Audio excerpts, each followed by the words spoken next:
할렐루야. 오늘도 말씀 속에서 주의 음성 듣게 되시기를 예수 이름으로 축원합니다.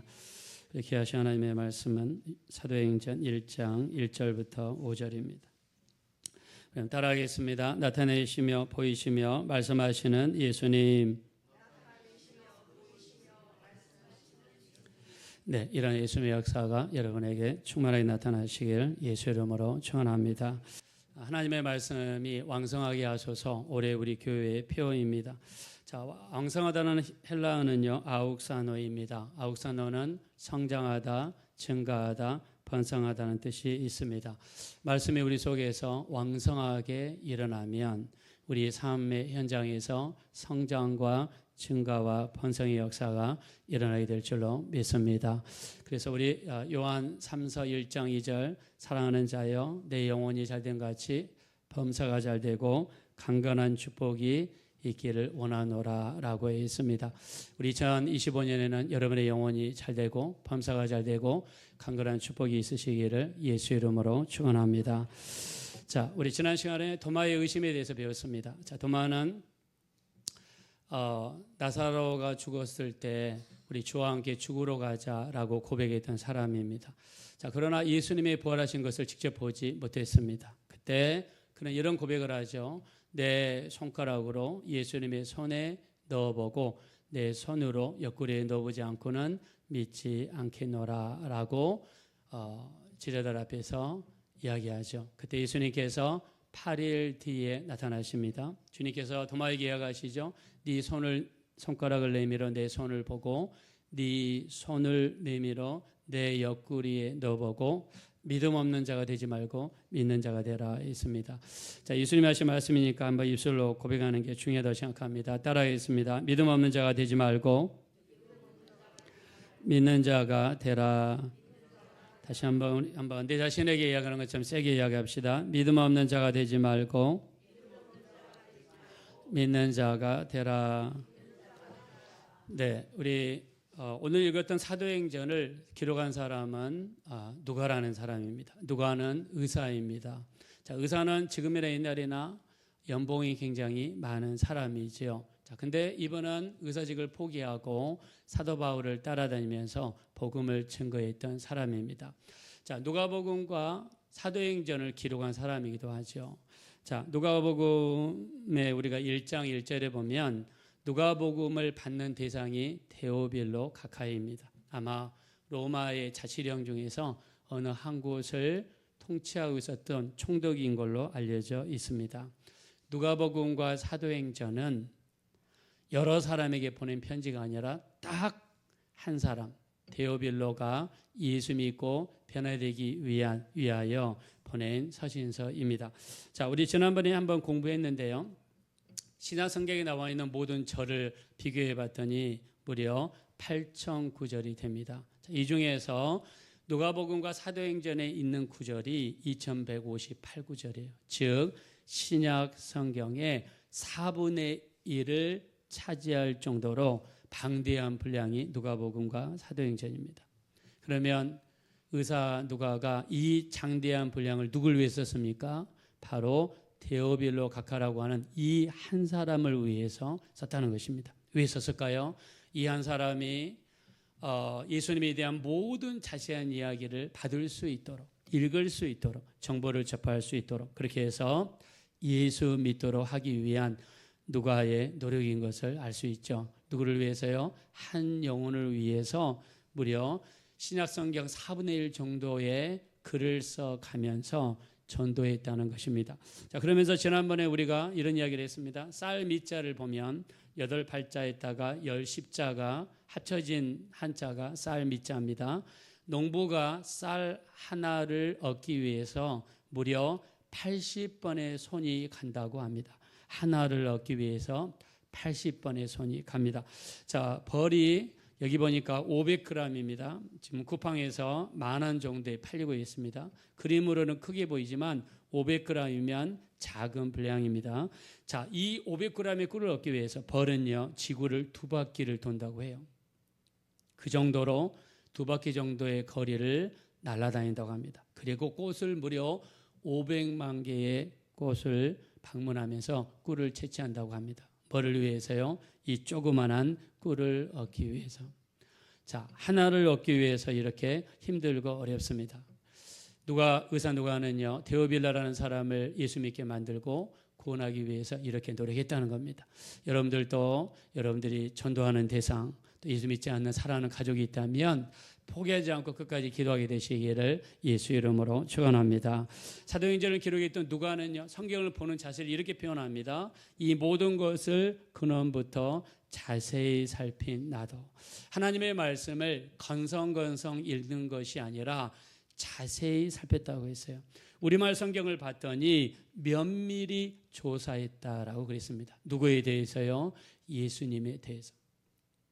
제가 1991년 3월 8일 날 캐나다로 유학을 갔습니다. 가서 학교를 몇 군데를 다녔어요. 다 영어로 수업하니까 쉽지 않았습니다. 근데 나중에 공부를 쉽게 할 수 있는 방법을 나름대로 터득했어요. 그게 뭐냐? 내일 읽을 공부할 부분을 미리 공부를 열심히 하는 겁니다. 단어도 모르는 단어도 찾아가지고 외우고, 그 다음에 미리 한번 읽어보고, 특히 철학이라든가, 제가 이제 신학을 공부했으니까 철학이라든가 신학은 철학자 이름도 어렵고 그 사람들이 하는 말도 어렵고 또 우리나라 말로 번역했다고 하는데 번역한 것은 더 어렵고 이해하기가 어렵습니다. 그래서 미리 공부하고 단어를 외우고 예습하고 갔더니 교수가 하는 모든 말, 영어로 하시는 말씀이 다 들리고 다 이해가 되고, 그리고 이해가 안 되는 부분을 질문할 수가 있더라고요. 이 영어권에서 공부하면 어떻게 잘못하면 주눅이 듭니다. 왜 주눅이 드느냐? 미국이나 캐나다인 애들은요, 어려서부터 선생님한테 질문하는 게 습관이 돼 있어요. 그래서 모르면은 무조건 질문을 합니다. 근데 우리는 영어도 잘 안 되니까 질문이 입에서 안 떨어져요. 또 잘 못 알아들으니까 또 혹시 잘못 질문했다가 우승 당할까 봐 잘 안 됩니다. 그런데 예습하고 공부하고 집중해서 갔더니 그냥 모든 게 이해가 되니까, 또 내가 보니까는 교수님이 이 부분을 안 다루는 것 같으면 또 내가 이 부분을 이야기했을 때 교수님이 칭찬해 주잖아요. 그러면 예습하는 맛이 2배가 됩니다. 더 열심히 하게 되고. 자, 성경도 마찬가지죠. 성경도 자세히 보자. 그 다음에 우리말 성경에 면밀히 조사하자. 그래서 성경도 우리가 많이 읽는 것도 중요하지만 우리가 매일매일 조금이라도 괜찮습니다. 여러분들이 내가 이번 달은 마가복음을 공부한다. 그러면 오늘은 1장을 읽어야 되겠다라고 작정을 했으면 그 말씀을 건성건성 읽지 말고 먼저 전체를 이해하고, 그리고 세부적으로 들어가셔서 모르는 단어가 나오면 챗GPT한테 물어보시고, 그 다음에 모르는 성경 구절도 집어넣으면 주석처럼 설명을 해줍니다. 그러면 이해하려고 노력하고, 자, 이렇게 누가는 하나님의 말씀을 자세히 공부했고 면밀히 공부했습니다. 여러분 축복하겠습니다. 하나님의 말씀을 깊이 있게 공부하게 되시기를 예수 이름으로 축원합니다. 자, 이렇게 공부하다 보니까 누가복음이라든가 사도행전에는 다른 복음서에 없는 내용이 30가지가 있다라고 말씀을 드렸습니다. 의원 누가의 어떤 노력이라고 할 수가 있겠죠. 자, 여기 보니까 예수님께서 금식 기도를 마치고 첫 번째 설교한 장소가 누가복음에 나와 있어요. 나사렛에 있는 회당에서 설교했다. 그 다음에 다른 복음서에는 없지만 나인성 과부의 아들이 죽었습니다. 이 과부는 가난하고 물질이 없습니다. 중동 지방에서 과부라고 하면 첫째 가난함의 대명사입니다. 왜냐하면 여자들은 사회적으로 냉대를 받았기 때문에 직업도 없고 돈을 벌어올 수 있는 남편이 없으니까 사회적인 천대를 받았어요. 이 나인성 과부에게 찾아가셔서 죽은 청년 아들을 살려주심으로써 과부에게 기쁨을 허락하여 주셨습니다. 우리 하나님은 어렵고 힘든 영혼들을 찾아오셔서 우리에게 기쁨을 주시는 줄로 믿습니다. 자, 다른 복음서에 없는 12제자 외에도 누가복음 10장 1절에 보니까 70인의 제자가 있다라고 성경에 기록하고 있어요. 70인의 제자. 또 집 나간 아들이 아버지로부터 미리 유산을 받아가지고 다른 나라에 이민 갔다가 허랑방탕하게 다 써버렸습니다. 허랑방탕하다는 뜻은 여자들과 놀아났다는 뜻이에요. 그 많은 돈을 잃어버리고 나중에 먹을 것이 없어서 돼지가 먹는 지엽 열매를 먹었고 할 일이 없어서 돼지 치는 일을 했습니다. 자, 유태인뿐만 아니라 중동 지방에서 가장 부정한 짐승으로 알려진 게 돼지입니다. 그러면 돼지를 쳤다는 이야기는 이 둘째 아들의 처지가 아주 안 좋다는 것을 상징적으로 이야기해 주는 것입니다. 우리가 세상에 나가서 수많은 죄를 짓고 잘못하고 하나님 앞에 많은 죄를 지어서도 반드시 해야 되는 게 있어요. 어떤 일이든지 간에 어떤 죄를 지었든지 간에 주일날 교회에 가서 예배하며 회개하는 것을 우리 하나님이 기다리시는 줄로 믿습니다. 성경에는 돌아오라고 끊임없이 말씀하고 있습니다. 자, 그러면서 30까지 누가가 이야기하는 그 주제는 무엇이냐면 하나님은 잃어버린 영혼을 찾으신다는 것입니다. 우리 예수님도 잃어버린 영혼들을 찾는다는 거죠. 누가복음 15장 4절에서는요. 이렇게 말씀하십니다. 100마리 양 중에서 한 마리를 잃어버리면 99마리를 들에 둔다고 그랬어요. 여러분 생각해 보십시오. 99마리가 더 중요합니까? 한 마리가 더 중요합니까? 99마리를 놔두고 가면 이 중에서 도망갈 수도 있고 다른 사람들이 훔쳐갈 수도 있는데 주님의 관심은 잃어버린 그 한 영혼에게 관심이 있다는 것입니다. 경제적으로 생각하지 아니하고 잃어버린 한 영혼이 얼마나 중요한 것인가를 말씀하시는 것입니다. 여러분의 한 사람이 중요하고요. 여러분의 전도에 있다가 아직 교회에 나오지 않는 영혼들이 있다면 그 영혼이 정말 중요한 줄로 믿습니다. 잃어버린 영혼들이 있다면 주님처럼 찾아다니게 되시기를 예수 이름으로 축원합니다. 하나님은 창세기부터 우리를 찾으시는 하나님이십니다. 창세기 3장 9절 아담이 죄를 짓고 숨었을 때 잘못해서 숨었을 때 잘못해서 교회 나오지 않을 때 주님께서는 아담아 어디 있느냐 하면서 찾으시는 하나님의 모습이에요. 우리 하나님은 여러분의 일거수일투족을 보고 계시고 우리의 모든 행동을 달아보시는 줄로 믿습니다. 자, 그러므로 우리가 해야 될 일이 있습니다. 너희는 여호와를 만날 만한 때에 찾으라. 가까이 계실 때에 그를 부르라. 악인은 그의 길을 불의한 자는 그의 생각을 버리고 여호와께로 돌아오라. 그리하면 너희를 긍휼히 여기시리라. 하나님께로 돌아오라. 그가 너희를 너그럽게 용서하시리라 그랬습니다. 우리 하나님은 언제나 두 손, 양팔, 양손 다 벌리시고 우리가 어떤 잘못을 해서도 받아주시는 인자하신 하나님이신 줄로 믿습니다. 자, 지난주가 부활주일이었습니다. 부활하신 주님의 부활의 사실성, 어떤 부활의 팩트에 대해서 지난 시간에 이야기했다 그러면 오늘은 부활 속에 숨겨진 우리 부활의 의미를 한번 살펴봤으면 좋겠습니다. 자, 예수님은 많은 사람들을 찾아오셨어요. 근데 사람들마다 특징이 있었습니다. 당일날 부활하신 당일날 빈 무덤에 찾아왔던 막달라 마리아와 다른 여자들을 만나 주셨습니다. 이들은 좌절하고 당황해서 방향을 잃어버린 영혼들에게 찾아오셨습니다. 엠마오로 가는 두 제자에게 나타나셨어요. 이 사람들은 3년 동안 예수님을 쫓아다녔지만 예수님이 죽고 나서 방향 감각을 잃어버리고 고향에 돌아가 농사 지으려고 했던 사람들인데 낙심하고 좌절 속에 있는 영혼들을 주님이 찾아오셨습니다. 예루살렘에 숨어있는 제자들, 왜 숨었습니까? 두려워서 숨었죠. 로마 병사들에게 그들이 붙잡힐까 봐 숨었습니다. 지난 시간에 우리가 배웠던 도마에게 찾아오셨습니다. 왜 도마에게 찾아왔습니까? 의심 많은 도마에게 찾아오셨어요. 그래서 오늘 아까 우리가 같이 고백했던 것처럼 믿음 없는 자가 되지 말고 믿는 자가 되라 하시면서 믿음을 북돋아 주셨습니다. 나중에 예수님은 갈릴리 호수까지 찾아가셔서 제자들을 만나 주십니다. 배신한 베드로도 만나 주십니다. 그러면서 부활하신 다음에 바로 승천하지 아니하시고 40일 동안 이 땅에 계시면서 주님이 했던 일을 오늘 사도행전 말씀에서는 세 가지를 말씀하십니다. 첫째, 살아계심을 나타내 주시고 두 번째, 보여주시고 세 번째, 말씀하셨다는 것입니다. 자, 우리 한번 말씀으로 돌아가겠습니다. 우리 사도행전 1장 3절입니다. 3절 다 같이 한번 합독합시다. 시작. 그가 고난 받으신 후에 또한 그들에게 확실한 많은 증거로 친히 살아계심을 나타내사 40일 동안 그들에게 보이시며 하나님 나라의 일을 말씀하시니라. 아멘. 자, 예수님은요 40일 동안 지뢰들에게 나타나셨고 그 다음에 보여주셨고 그 다음에 말씀하셨어요.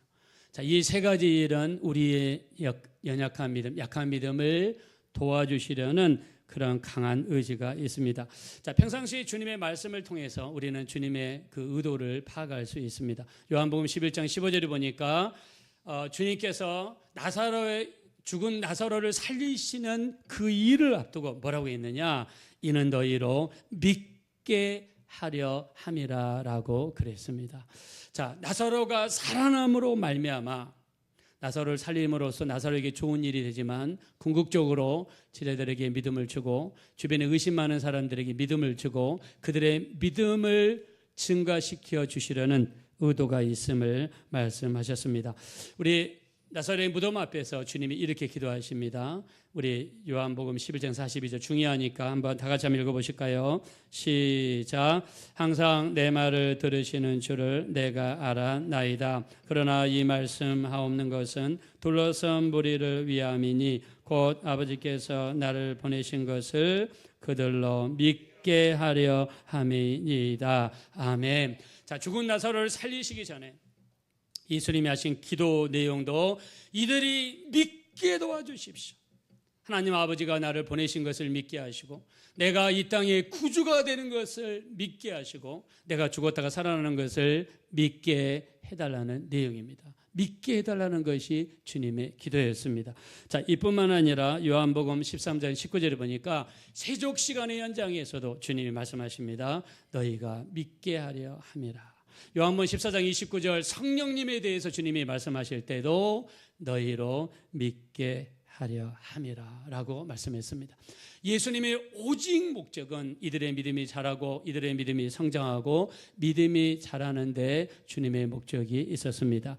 부활을 의심하는 도마에게 나타나시고 두려움 속에 떨고 있는 12 제자에게 나타나시고 베드로에게 나타나시고 야고보에게 나타나시고 막달라 마리아에게 나타나시고 다른 여자들이 나타나신 것은 그들의 연약한 믿음을 강하게 만들어 주시려는 주님의 의도가 숨어 있는 줄로 믿습니다. 그러므로 오늘 우리 예배를 통해서 말씀을 통해서 여러분의 믿음이 성장하는 것이 주님이 원하시는 것이고 주님이 기뻐하시는 일인 줄로 믿습니다.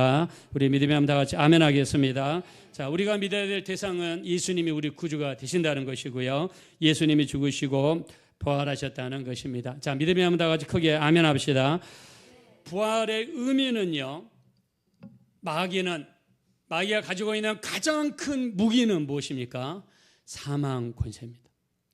우리에게 병과 저주와 가난을 통해서 우리를 죽여서 지옥에 데려가려는 것이 마귀의 역사예요.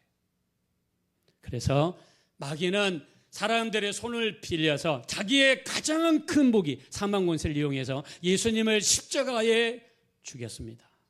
그러나 죄 없으신 예수님은 3일 만에 부활하심으로 말미암아 마귀의 사망 권세를 이겨주신 줄로 믿습니다. 예수님이 이기셨기 때문에 우리에게 이런 권세를 주시는 거예요. 마가복음 16장 17절부터 18절 믿는 자들에게 이런 표적이 따르리니 내 이름으로 귀신을 쫓아내며 새 방언을 말하며 뱀을 집으며 무슨 독을 맞을지라도 해를 받지 아니하며 병든 자에게 손을 얹어 낫게 되는 이 역사를 우리에게 허락해 주신 줄로 믿습니다. 세 번째 표적이 뱀을 짚는데, 뱀은 마귀를 상징합니다. 마귀를 짚는데 왜 우리가 마귀를 짚을 수 있습니까? 마귀를 이기신 예수님께서 우리 안에 계시고 우리에게 예수 이름을 주시고 보혈로 우리를 거룩하게 하여 주셨기에 마귀를 이길 수 있는 능력이 우리에게 임하신 줄로 믿습니다. 우리 주님께서는요, 히브리서 2장 14절부터 15절에 이렇게 말씀하셨죠. 죽음을 통하여 죽음의 세력을 잡은 자 마귀를 멸하시며. 자, 예수님이 혈과 육을 입으셨어요. 혈과 육을 입으셨다는 것은 2000년 전 성탄절 날 예수님이 육체를 입고 이 땅에 태어나셨다는 것입니다. 왜 예수님이 육체를 입고 이 땅에 태어나셔야 했느냐? 히브리서 2장 14절 15절에는요. 죽음을 통하여 죽음의 권세 잡은 자 마귀를 멸하시기 위해서 주님이 육체를 입고 오셨습니다. 이 말씀이 어디에서 이루어졌습니까? 주님이 부활하심으로 말미암아 이 약속의 말씀이 이루어진 줄로 믿습니다. 이 주님이 부활하심으로 말미암아 이 약속의 말씀이 이루어졌습니다. 그러므로 주님이 이렇게 말씀하시죠. 나는 부활이요 생명이니 나를 믿는 자는 죽어도 살겠고 무릇 살아서 나를 믿는 자는 영원히 죽지 아니하리니 이것을 네가 믿느냐. 우리 한번 믿으면 다 같이 한번 아멘 합시다. 자, 마귀는 어떤 일을 합니까? 여기서 1장 11절을 보니까 우리의 소유물을 칩니다. 마귀가 우리 소유물을 쳐요. 하나님과 인간 사이 이간시켜가지고 우리 소유물을 친다라고 여기서 1장 11절에 나왔어요. 두 번째, 마귀는 우리 뼈와 살을 칩니다. 그래서 욥이 나중에 병이 들게 됩니다. 자, 사도행전 10장 38절에 보니까 마귀에게 눌린 모든 사람을 고쳤다 그랬어요. 마귀에게 눌린 모든 사람을 고쳤어요. 그러면 마귀에게 눌린 모든 사람을 두 자로 이야기하면 병자죠. 병이든 사람입니다. 그러면 병 뒤에는 누가 있습니까? 성경에서는 마귀가 역사한다라고 있습니다. 그래서 예수님이 이 땅에 오셔서 가시는 곳마다 예수님의 이름으로 귀신을 쫓아내고 안수기도 하시고 병든 자를 위해 기도하시고 병을 고쳐주시면서 귀신을 쫓아내시는 일을 하시며 수많은 병든 자들을 해방시켜 주시는 역사를 허락하여 주셨습니다. 예수님의 권능이 우리 안에서 충만하면 충만할수록 우리 속에 있는 질병이 물러가고 가난과 저주가 물러가고 어려운 일들이 떠나게 될 줄로 믿습니다. 부활의 능력은 우리가 7번 넘어져도 다시 일어난다 그랬습니다. 세상에서 우리는 넘어질 수 있어요. 더 중요한 것은 부활의 예수님이 우리 안에서 충만하면 충만할수록 마귀 역사를 이기고 병과 저주의 가난의 역사를 이기고 사망 권세를 이기는 역사가 반드시 나타나게 될 줄로 믿습니다. 마귀는 거짓말쟁이입니다. 마귀는 거짓말쟁이. 그래서 여러분들이 거짓말을 많이 하면 마귀가 가까운 거예요. 요한복음 8장 44절 그는 처음부터 살인하는 자요 거짓말장이요 거짓의 아비가 됐다고 그랬어요. 당시에 마귀로 충만했던 대제사장들, 사기관들, 바리새인들이 한 일을 봅시다. 여기에 마태복음 26장 59절에 보니까 대제사장들과 온 공회가 예수를 죽이려고 그르칠 거짓 증거를 찾았다는 거예요. 예수님을 죽이려고 수많은 거짓 증인들을 찾고 거짓말을 찾고 예수님께 뒤집어 씌워서 예수님을 죽였지만 어두움은 빛을 이길 수 없고 거짓은 진실을 이길 수 없는 것처럼 죄 없으신 예수님은 3일 만에 마귀 권세, 사망 권세, 거짓 권세를 이기시고 우리 주님이 부활하심으로 승리하여 주셨습니다. 할렐루야. 부활을 통해서 예수님은요 우리에게 내세가 있다는 것을 알려주셨어요. 우리가 죽고 나면 끝이 아니라 천국과 지옥이 있다는 걸 믿으시면 다 같이 아멘 합시다. 제가 말씀 준비하다 보니까 이런 예화가 있더라고요. 하루살이하고 메뚜기. 자, 그림에 보면 제일 위에 있는 게 하루살이고 그 오른쪽에 있는 게 메뚜기입니다. 둘이 대화를 나눕니다. 하루살이는 하루만 살고 죽고요. 메뚜기는 내일도 살고 모레도 살고 한 여름철 살다가 죽죠. 하루살이하고 메뚜기가 하루 종일 놀다가 메뚜기가 이야기합니다.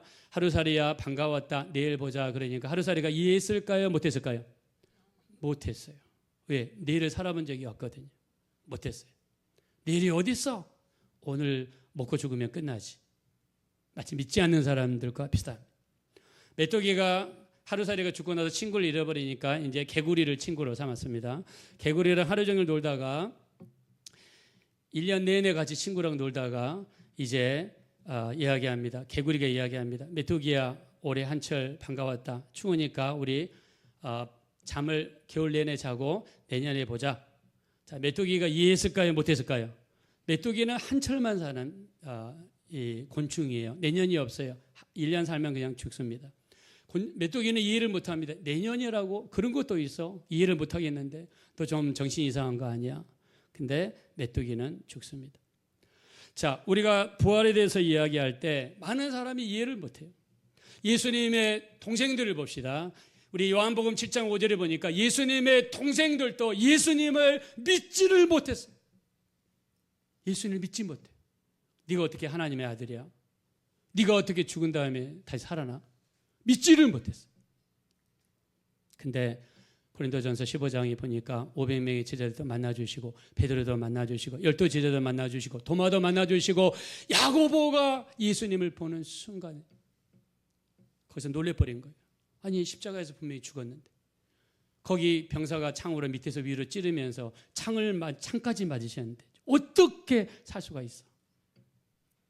벽을 통해서 나가시고 벽을 통해서 들어오시고 주님이 정말 하나님이신 것을 야고보가 체험한 거예요. 거기에 충격을 받은 거예요. 부활이 없다고 생각해요.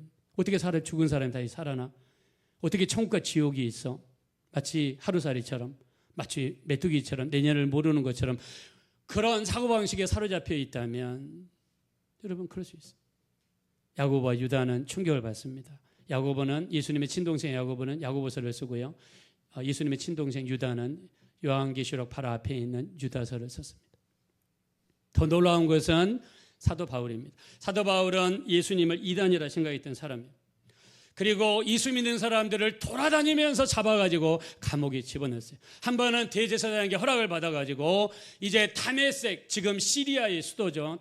다마스커스, 거기에 가서 믿는 사람들을 잡아다가 예루살렘에 있는 감옥에 집어넣으려고 다메섹을 지나가는데 하늘에서 해보다 더 밝은 빛이 자기에게 쏟아지고 그 빛 속에 음성이 들려왔어요. 사도 바울이 그 빛에 눈이 멀었습니다. 3일 동안. 그러면서 이야기합니다. 주여 누시니까. 성경에 뭐라고 그랬습니까? 나는 네가 핍박하는 예수라. 이스라엘 사람들은요, 하늘에서 말씀하실 수 있는 분은 오직 하나님밖에 없다고 생각해요. 근데 지금 하늘에서 말씀하시는 분이 죽었는데 그 예수님이 지금 자기한테 이야기한다는 거예요. 직가라고 하는 거리로 가라. 거기에 너를 도와줄 사람이 있다. 갔더니 진짜 거기에 사람이 있습니다. 사도 바울은 3일 동안 금식하면서 눈이 멀었다가 3일 뒤에 눈이 떠지면서 눈에 있는 비늘이 벗겨졌어요. 비늘이 벗겨졌다는 뜻은 편견과 불신의 눈에 있는 껍질이 벗겨졌다는 거예요. 축복하겠습니다. 여러분의 눈에서 편견과 부정적이고 불신의 눈꺼풀이 벗겨지게 되시기를 예수 이름으로 축원합니다. 이것이 벗겨져야 돼요. 그래야지 편하답니다. 벗겨져야 돼요. 제가 학교 다닐 때 어떤 교수님도 그렇게 예수 핍박하다가 나중에 눈에 있는 눈꺼풀이 벗겨지니까 완전히 거듭나고 변화된 사람으로 바뀌더라고요. 바뀌어져야 됩니다. 성경 말씀 읽을 때, 말씀을 들을 때, 예배 드릴 때 여러분의 마음속에 처져 있는 불신의 수건이 사라지게 되시기를 예수 이름으로 축원합니다. 구약시대 모세의 얼굴에서 너무 빛이 나니까 모세가 얼굴에다가 수건을 가렸다고 그랬어요. 근데 우리 신약이 오면 그 수건이 벗겨지리라 그랬습니다. 구약시대에 덮어져 있던 수건, 우리 마음을 덮고 있고 눈을 덮고 있고 귀로 덮고 있는 불신의 수건이 예배드리는 순간 벗겨져야 될 줄로 믿습니다. 벗겨져야 돼요. 사도 바울이 완전히 변화됩니다. 2016년도에 헐리우드에서 리즌이라고 하는 영화를 만들어냈습니다. 주연 배우가 조셉 파인즈라고 하는 유명한 헐리우드 배우입니다. 이 사람을 써가지고 영화를 만들었는데 제목이 리즌입니다. 리즌. 우리가 Rise, Rose, Risen. 우리 그 영어에 이런 말이 있죠. 부활이라는 뜻이에요. 근데 이 사람은요, 로마의 장교로서 예루살렘에 파송됐다가 이 빌라도 총독 바로 밑에서 일하는 사람이에요. 그래서 이 사람의 직분이 호민관입니다. 호민관은 총독이나 총사령관 바로 밑에 있는 정보 장교예요. 그래서 반역자를 색출해내고 죄인들을 색출해내는 일을 해요. 예수님이 부활할 수도 있어서 이게 사회적인 문제가 될 수 있으니까 이거를 철저하게 막고 그 다음에 예수님이 부활했다는 이야기 들리자 지자들을 잡기 위해서 쫓아다니다가 예수님을 만나게 되는 그런 내용이에요. 헐리우드에서 만든 큰 영화이기 때문에 우리 한번 잠깐 이 사람 이름이 클라비우스라고 하는 호민관인데 로마 장교입니다. 로마 제국의 황제 티베리우스는 30년 동안 유대 광야와 유대 민족을 다스렸다. 유대인들은 그들의 유일신 야훼에게 신령한 메시아를 보내달라고 기도한다. 우린 대신 죽음을 남겨준다.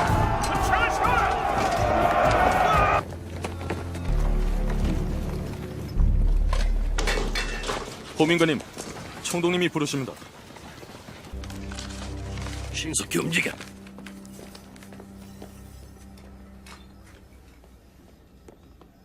승리했는가?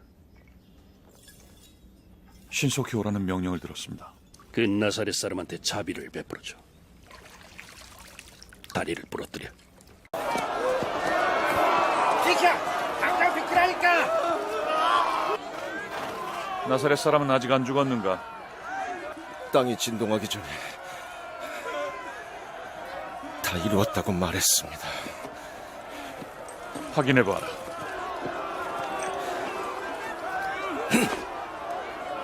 드디어 운도 좋고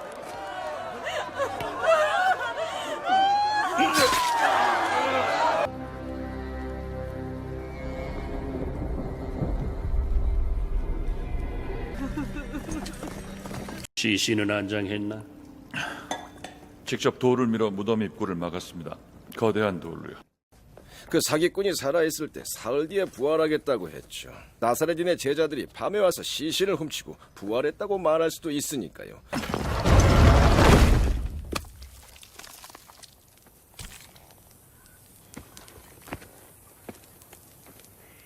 내일 일몰 때까지 아무도 봉인을 건드리지 못하게 해라. 보민관님, 총독님께서 날 찾으셨겠지. 사라졌어. 나사렛 사람이요? 그럼 누구겠나? 묘지가 완전히 비었단 말이네.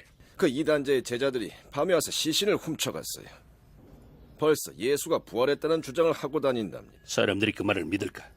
예수의 제자들을 전부 찾아내. 하지만 가장 중요한 건 이 망할 놈의 시신을 찾는 거야. 썩기 전에 말이야. 갑자기 잠에서 깼어요. 무시무시하게 섬광이 비쳤거든요. 밤이 환해지고 밧줄은 그냥 터져버렸고요. 불이 나뭇잎처럼 굴러갔죠. 그러다 갑자기 태양이 무덤에서 일어났어요. 위치를 파악했습니다.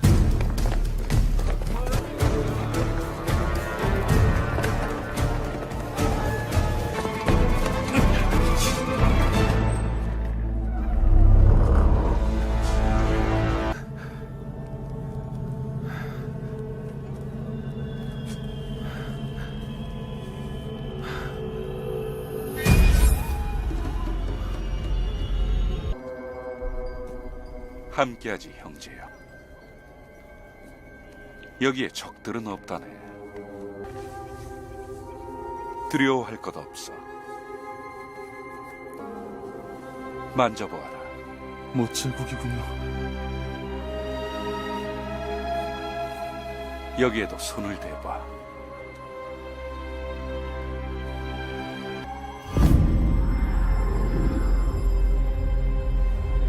어떻게 이런 일이?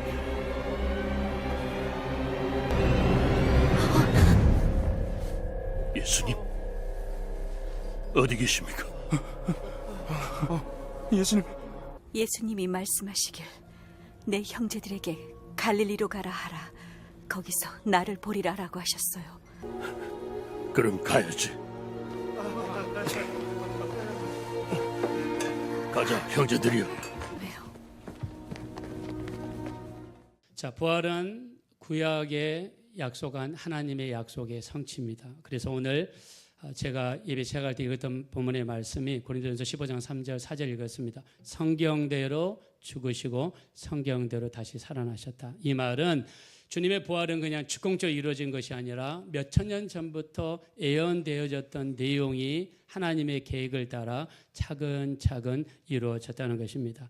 자, 대표적인 하나님의 의지, 우리 주님의 의지를 볼 수 있는 구절이 요한복음 19장 28절입니다. 여기 보시면 성경을 응하게 하려 하사 이르시되 내가 목마르다. 자, 내가 목마르다는 내용이 시편에 있습니다. 시편에 있는 이 말씀을 주님이 그 고통 중에 십자가상에서 계신데 이 약속의 말씀을 이루시기 위해서 내가 목마르다는 말씀을 일부러 하심으로써 하나님께서는 한 번 하신 말씀을 반드시 지키신다는 것을 보여주고 있습니다. 자, 우리 민수기 23장 19절 중요하니까 한번 다 같이 읽어봅시다. 시작. 하나님은 사람이 아니시니 거짓말을 하지 않으시고 인생이 아니시니 후회가 없으시도다. 어찌 그 말씀하신 바를 행하지 않으시며 하신 말씀을 실행하지 않으시랴. 아멘. 뭐라고 했습니까? 하나님은 어찌 그 말씀하신 바를 행하지 않겠느냐, 그리고 그 하신 말씀을 실행하지 않겠느냐 하시면서 말씀을 반드시 지키시겠다는 강한 의지를 보여주셨습니다. 이사야서 55장 10절 11절에는 비와 눈을 비유로 말씀하시죠. 비와 눈이 하늘에 내려서 다시 그리 돌아가지 아니하고 땅을 여시고 소출이 나게 하고 또 싹이 나게 하고 먹을 자에게 양식을 파종하는 자에게 종자를 준 것 같이 내 입에서 나가는 말씀도 헛되이 내게로 돌아오지 아니하고 나의 기뻐하는 뜻을 이루며 내가 보낸 일에 형통하다라고 말씀했습니다. 무슨 말입니까? 여기 제가 밑줄 쳤습니다. 내 입에서 나가는 말도 헛되이 내게로 되돌아오지 아니한다. 즉 성경에 기록된 말씀을 믿음으로 받아들이는 자에게 이 역사가 나타나게 될 줄로 믿습니다. 이사야서 14장 24절 여러분 적어 놓으십시오. 중요한 말씀입니다. 자, 우리 한번 읽어봅시다. 시작. 만군의 여호와께서 맹세하여 이르되 내가 생각한 것이 반드시 되며 내가 경외한 것을 반드시 이루리라. 아멘. 하나님이 말씀하신 것은 반드시 된다. 하나님이 약속하신 것은 반드시 이루시겠다는 하나님의 약속의 말씀입니다. 자, 우리 한번 아멘으로 받으시기 바랍니다. 근데 예수님이 흘리신 그 피를 이 이스라엘 백성들은요, 그 피값을 그 우리에게 돌려달라고 이야기해요. 자, 우리 베드로전서 2장 7절에 보면요, 예수님은 믿는 자들에게는 보배라는 거예요.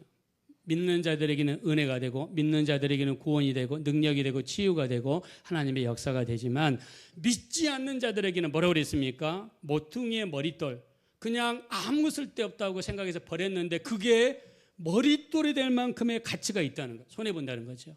그 다음에 그게 부딪히는 돌이 될 것이다. 그리고 그것이 넘어지는 바위가 될 것이다.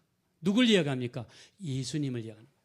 유대인들이 예수님을 버렸는데 그게 그들에게 부딪히는 돌이 되고 넘어지는 돌이 되었다. 우리가 어디를 보면 잘할 수 있냐면 마태복음 27장 24절 빌라도가 이야기합니다. 이 사람에게는 내가 죄를 발견할 수 없겠다. 그러면서 사람들 앞에 손을 씻습니다. 나는 무죄하다. 너희가 당해라. 그랬더니 27절 25절에 뭐라고 합니까? 백성이 다 대답하여 이르되 그 피를 우리와 우리 자손에게 돌릴지어다. 예수님의 피값을 우리와 우리 자손에게 돌리는 거예요. 무시무시한 말을 한 거예요. 예수님을 죽인 죄값을 자기들이 받겠다는 거예요. 이 예수님이 돌아가신 이후에 정확하게 40년 뒤에 로마가 8만 명의 군대를 거느리고 디도 장군이 쳐들어와서 유대인들 100만 명을 죽였어요. 10만 명을 포로로 끌고 왔어요. 그리고 디도 장군은 그 값으로 로마의 황제가 됐어요. 이때부터 이스라엘은요, 전 세계로 흩어집니다. 스페인에 갔더니 쫓겨납니다. 프랑스로 갔더니 쫓겨나요. 그 다음에 영국으로 갔더니 쫓겨납니다. 그리고 중세시대 때 패스트, 흑사병이 돌았을 때 이 원인은 누구냐? 바로 유대인들이 옮긴다고 누명을 써가지고 수십만 명이 죽었어요. 2차 대전 때는 히틀러에 의해서 600만 명이 죽었어요. 여러분 여기 25절 보세요. 그 피를 우리와 우리 자손에게 돌릴지어다. 저는 이 말씀이 그대로 이르렀다. 예수님의 피값이 그들에게 이렇게 나타납니다. 우리는 어떻게 됩니까? 피값을 우리에게 주소가 아니라 예수님의 보혈로 우리를 덮어주셔서 이렇게 기도해야 될 줄로 믿습니다. 자, 우리 사도행전 12장 13절 중요하니까 한번 다 같이 읽어봅시다. 시작. 내가 애굽 땅을 칠 때에 그 피가 너희가 사는 집에 있어서 너희를 위하여 표적이 될지라. 내가 피를 볼 때에 너희를 넘어가려니 재앙이 너희에게 내려 멸하지 아니하리라. 아멘. 여기는 유월절 어린 양의 피입니다.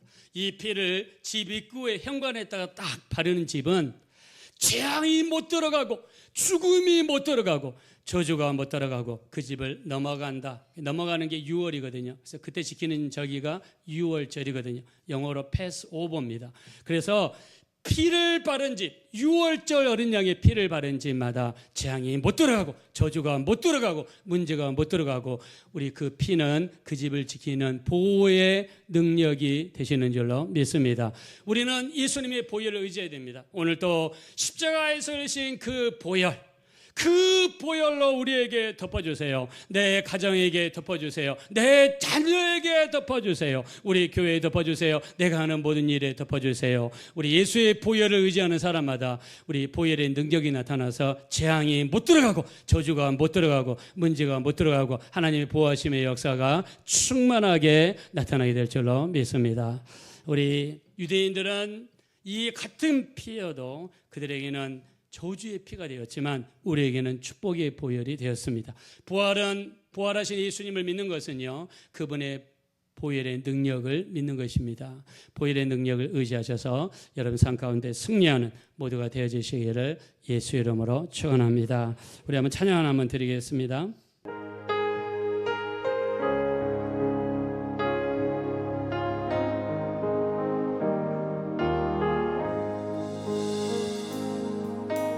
이제 내가 살아도 주 위에 살고 이제 내가 죽어도 주 위에 죽네. 하늘 영광 보여주며 서로라 아멘.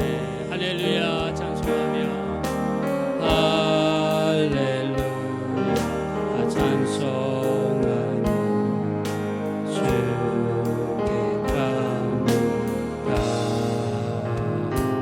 그러므로 나는 사나 죽으나 주님의 것이요 사나 죽으나 사나 죽으나 날 위해 흘리신 주님의 것이요.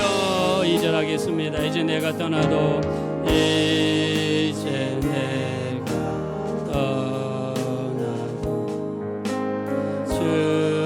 주정국 이제 내가 있어도 주의 인내함이 우리 예수 찬송하며 나는 가겠네. 청군전사 나팔 불며 청군전사 나팔 불며